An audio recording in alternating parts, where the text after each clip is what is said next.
I don't even like wine, but guess what? You're gonna like it.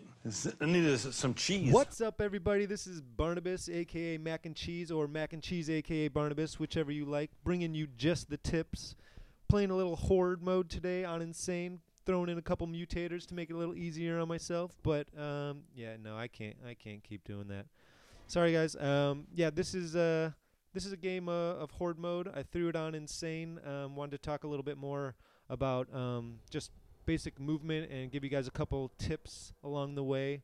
So I'm here with my buddy Can of Cheese, and we're gonna start running through some horde mode. Threw it on Insane. I think I said that, but you know, I basically just wanted to focus in on the movements and not have to worry too much about you know, other distractions like random players and things like that. But just kind of give you guys some quick tips as the game kind of progresses here.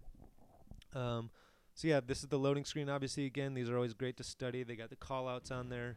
Genius. But yeah, right off of the start here, you'll see that, you know, I start off running. I know where we're going to go. I'm bouncing off of this wall here because I know it's a cover point, and I'm going to use the end of that cover point to help me get to where I want a little bit faster. And I probably could even use that top point as well. But yeah, I just wanted to kind of talk about, you know, knowing certain routes.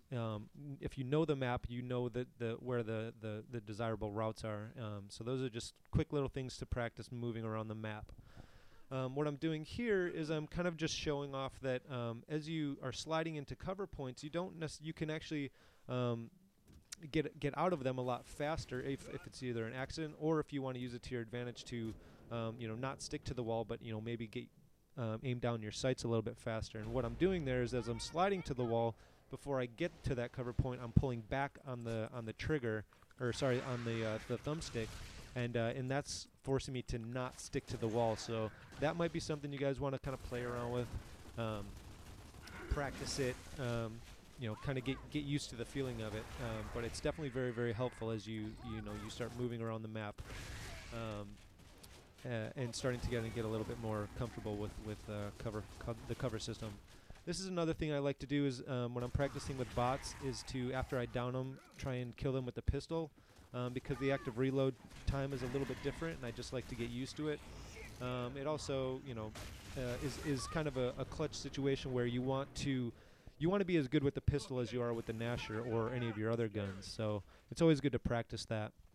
Here I'm kind of working on my omnidirectional evading, where as I'm looking forward, if I jump to the right and I just hold down the button and keep pushing the thumbstick in the direction I want to go, I'll then start traveling in that direction automatically from the roll, and you don't have to then move your camera around or readjust, and you can quickly, you know, get around, you know, like right on there's a corner, and I want to just quickly go up rather than like banking around it and using the thumbstick as like a joystick type fighter pilot type thing. You can just jump around the corners and quickly change directions, and that will help you get around the map a little bit faster. It'll help you get away from people a little bit faster, and just kind of help your mobility overall. So that's something that I would definitely kind of practice or just kind of play around with. And yeah, I think I got another tip coming up here pretty soon. Right now I think we're just shooting some bots. Can of Cheese going down.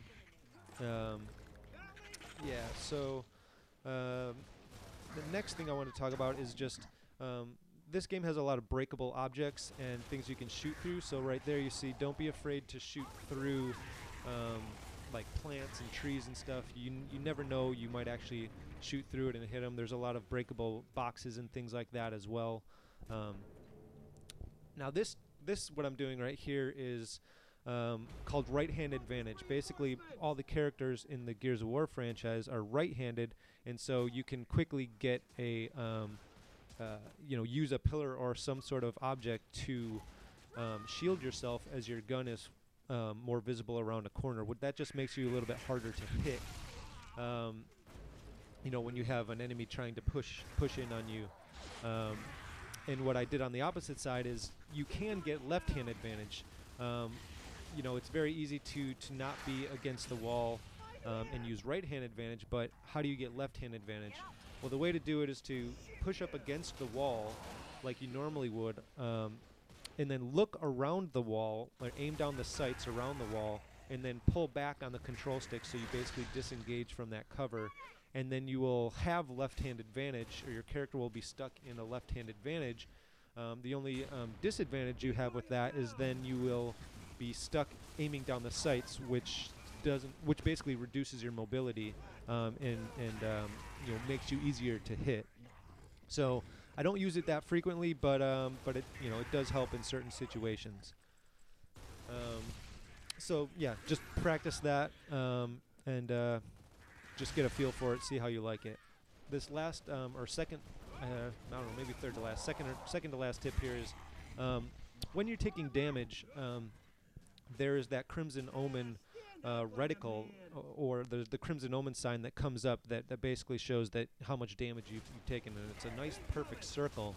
But if you are around cover or in cover, you realize that you have your reticle goes away, right? So you basically don't know where to shoot. But if you put the character in the middle of that circle, that's basically going to act as your reticle, or at least give you a guideline to where your reticle might be when you blind fire around cover.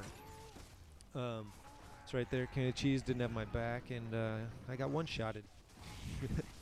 But yeah, so you'll see me do this a couple more times here, where I just use the reticle to just blind fire around cover. I'm not sticking my head out. I'm keeping myself safe, but I'm also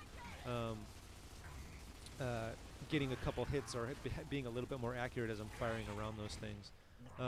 It can also help you line up or figure out where your reticle should be when you start to aim down the sights.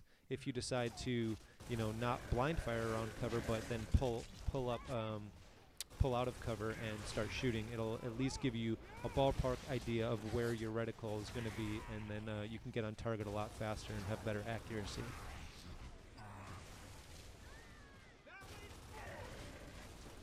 Alright, so this last tip here, guys, is just as if you're trying to get away from somebody and you know that they're on you or they're shooting you, and you want to take cover really fast. As you pass an object that's a cover object or a wall or something, if you jump backwards right as you pass it and pull back on the thumbstick, you'll pull into that cover very, very quickly, and that'll just help you get into cover a little bit faster and hopefully save your life.